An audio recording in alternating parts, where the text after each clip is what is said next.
Tel un berger qui regroupe ses brebis à l'annonce d'une tempête, le président de la République veut à tout prix garantir la quiétude et le développement du pays en utilisant le dialogue franc comme instrument. Dès 10 heures ce lundi, les premières délégations étaient déjà dans le mur du Palais de la Nation pour prendre part aux consultations annoncées par le garant de la Nation.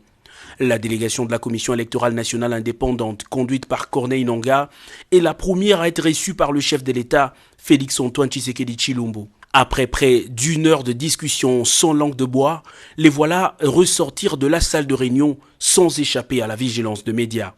Monsieur le Président, en cas de dissolution de l'Assemblée nationale, est-ce que la CENI est prête à organiser des élections anticipées et combien ça coûterait? En cas d'absence d'une institution ou bien d'une institution élective, il appartiendra à la CENI d'organiser les élections. Tout de même, aujourd'hui, la question qui peut se poser, est-ce que l'équipe Nangaa est-il encore légitime pour organiser de telles élections? Ça fait aujourd'hui parmi les éléments du schéma critique préparatoire en disant il faut le plus rapidement possible désigner les nouveaux membres de la CENI qui vont faire les études et décliner les chiffres, par exemple, en disant ça coûterait autant. Les consultations vont alors se poursuivre avec le Conseil national de suivi des accords CNSA. Son président, Joseph Olenga-Nkoy, a au sortir de l'entretien lancé un appel aux tireurs de ficelles qui, selon lui, ne facilitent pas la tâche aux autorités. Et nous tous ici, la seule personne qui a eu le pouvoir par la voie, le suffrage universel, c'est le président de la République. Nous, notre rôle ici n'est pas de venir pour faire et dire les mensonges à celui qui a le destin du pays entre ses mains. Notre mission est de dire toujours la vérité et l'orienter vers la voie de la paix. Tour à tour, les délégations des commissions de droits de l'homme et autres structures de la société civile vont se succéder dans cette salle de réunion. La responsabilité de médias dans une période aussi cruciale a alimenté les discussions du chef de l'État avec la délégation du CESAC qui avait à sa tête Tito Ndombi, son président. Entre deux bureaux, Félix-Antoine Tshisekedi a également accordé un moment d'échange particulier à quelques personnalités du monde religieux. D'abord, le cardinal Laurent Mosengo Passigna.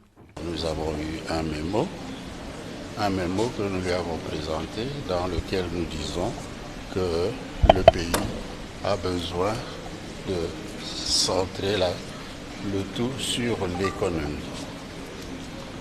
L'économie pour tout homme, pour le développement du pays, l'économie pour que le peuple puisse avoir de quoi manger, le peuple puisse augmenter sa santé en sagesse, etc. Et puis à la fin, nous avons commencé à répondre à ces questions. Et plus tard, les représentants des différentes confessions religieuses, Église du Christ au Congo, le Haut Conseil des Églises de Réveil, ceux des Églises indépendantes du Congo, la Pastorale nationale congolaise, l'Armée du Salut, les musulmans des tous bords, les orthodoxes, pour ne citer que ceux-là, ont formulé des recommandations pour aplanir les divergences qui freinent l'élan du développement du pays. La question électorale était aussi à l'ordre du jour des discussions entre le président de la République et le représentant de la Commission d'intégrité et médiation électorale. Des nombreuses structures comme celle de la société civile électorale et l'organisation du suivi du processus électoral ont eu également leur moment privilégié d'échange avec le chef de l'État. Les consultations ne font que commencer et pourtant le carnet des notes du président de la République est déjà presque rempli.